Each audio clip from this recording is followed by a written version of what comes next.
Hi! Welcome to the Post-Mortem vlog. Alright. So, this is going to be the final vlog for A Red Pill. It's going to be a post-mortem, which is a looking back. I mean, post-mortem is after death. Yep. So, A Red Pill is dead now. It's in the hands of certain people in Vancouver. So we're gonna look back on what worked, what didn't work, what we learned, and yeah, it's gonna be really cool. Mm-hmm. But first, we've got some exciting housekeeping to take care of. I don't think you've ever heard that phrase. I don't think exciting so. Housekeeping. We've got some dates for you. Woo! And that exciting news is that you can officially see A Red Pill on the Story Hive website and also Telus Optics YouTube channel on February 29th. February 29th! That will also start a second round of voting, which will last 1 week from February 29th to March 4th.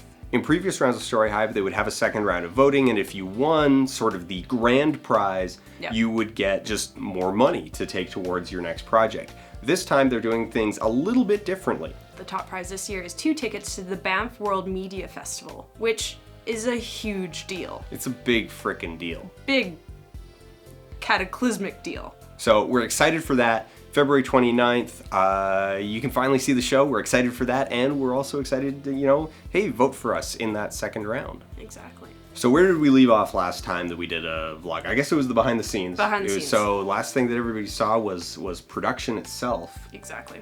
It's been a couple weeks. It has. It's been a whirlwind couple of weeks. Lot of sleepless nights. And just rewatching something over and over and over and over again.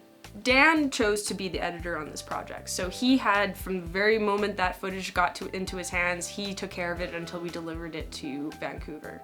So what were some of the things that were either challenges but also some successes that you saw in that process? Oh, so the big challenge was that we shot 4K, so it went through a process of first being stabilized and then composited and then graded. And then there was all the audio editing, also all of the graphics needed to be constructed, and the introduction, the fake YouTube page needed to be built, and the render wound up taking about an hour per finished minute of video. So it was a 7-hour render. I tell you what, when you wait 7 hours for it to spit out a version, and then that version failed to render a title because your computer ran out of VRAM, and After Effects was just like, hey, you're out of VRAM, I'm not gonna send this to the encoder. That's stressful. Was there anything positive that you experienced during this editing process? Yeah, I mean there was positive things in the editing process. I learned a lot. A lot of things worked out really well, and it's always kind of nice when you've got a creative solution to a problem and it actually works decent the first time. Mm-hmm. So the raw footage compared with the final footage is quite different in terms of what you can see in the background. And other things, and the first thing that I had to deal with, and I knew I was going to have to deal with, was the exit sign on the back wall. And I had told myself on the day of production, oh, that's fine, that'll be easy to take care of. And it was. Yay! So overall, the editing process was a great learning experience? The editing process, overall, I would say it was fairly smooth. In the scope of editing, all of the hang-ups and all of the problems and challenges were things that you could consider to be fairly ordinary to the editing process. The vast majority of the challenges were creative. Right. It was, okay, what is the right decision to make? What is the right combination of effects and processes and timing, and a lot more amorphous problems, creative problems with the artistic side of the output, as opposed to being technical problems. Right. So I'd say I did learn a lot, but I learned the vast majority of that learning was perhaps artistic rather than technical. Cool. The next thing that we wanted to talk about was actually the budget.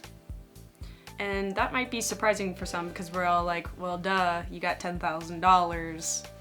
Also, as a culture, I think we've been unfairly sort of ingrained with this idea that you shouldn't talk about money. You shouldn't talk about where money went. You shouldn't talk about how much you spent on stuff. And we think that's a bad idea, particularly as more and more people get involved with artistic endeavors at, kind of this folk level. Just to go through it real quick. I'm not going to talk particularly about any sort of line item in specific, but this breakdown is essentially what went into each component to make the film happen. A few to point out that I think, in our opinion, we wanted to make sure that we talked about. First one was cast and crew. We paid, with the exception of one person who jumped onto our project as a volunteer at the very end, we paid everyone in our crew. Another one, most people would be kind of surprised that our location costs so much. Now, here's the thing. Yes, we recognize that we probably could have found a place either way less expensive and possibly even free, but the exchange for that was it would have taken more time, and ultimately we probably would have had to know more people that we now know because of this experience. So basically, this is the budget in which kind of encompasses production to end of post-production. There's not a cent in there that's really spent on any sort of pre-production elements. So this doesn't count for all the time that Dan and I sat together and went through ideas, planned out scheduling, went through casting, went through crew calls, went through, there's a basically every day that we were making those vlogs. Yeah. Every day that we made a vlog, there was probably at least 2 hours of other work that was done, sometimes as much as 4 or 5 hours of other work that was done. So pre-production represents between, if you take the two of us and add it together, probably about 150 to 200 hours of work that is completely unbilled. Yeah. And so it's not that we don't disagree with how that process is, but we want to be real. We want to be real about it, right? Yeah. That is a component of, say, you think about network television. Directors and producers and all the office management gets paid for that. That's a component of the budget, right?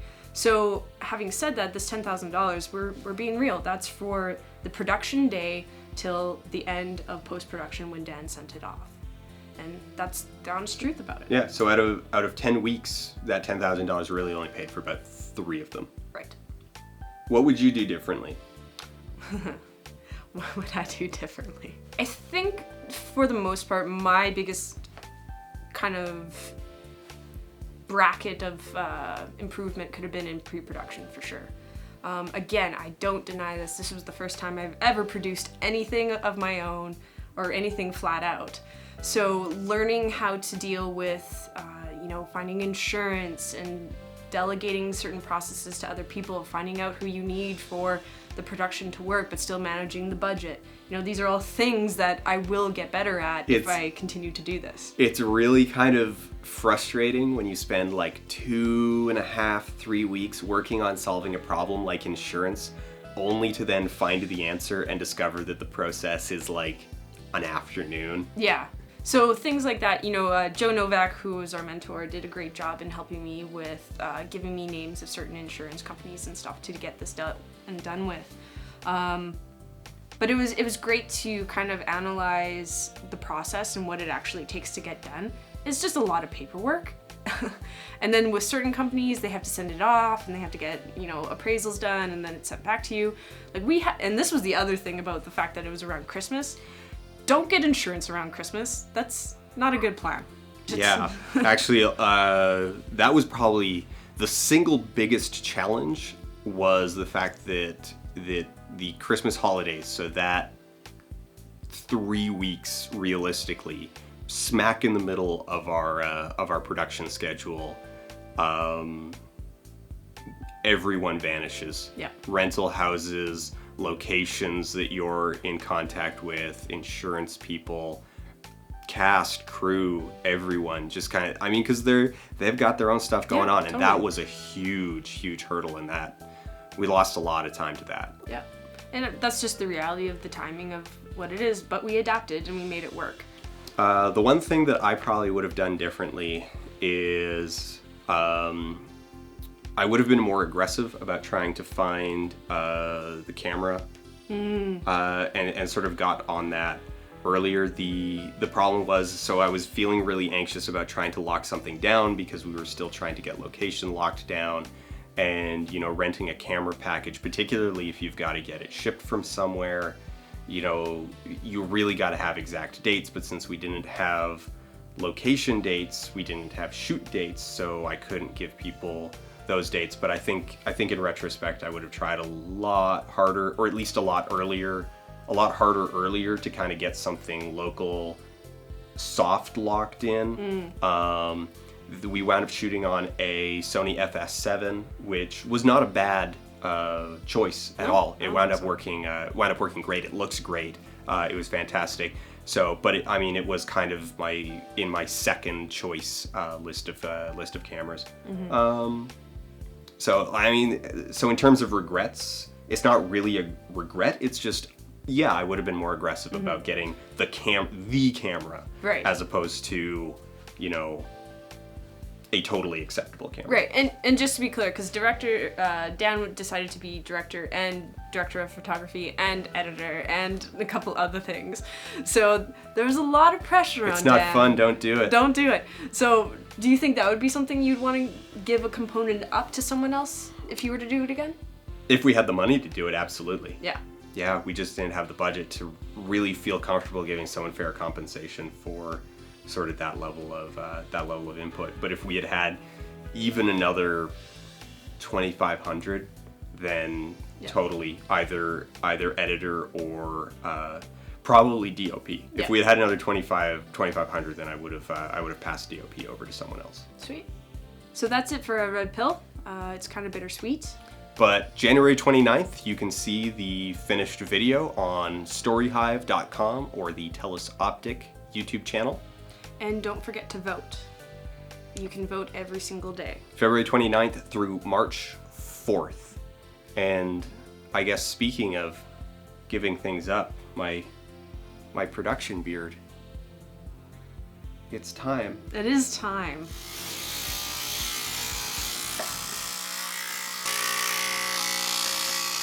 High five.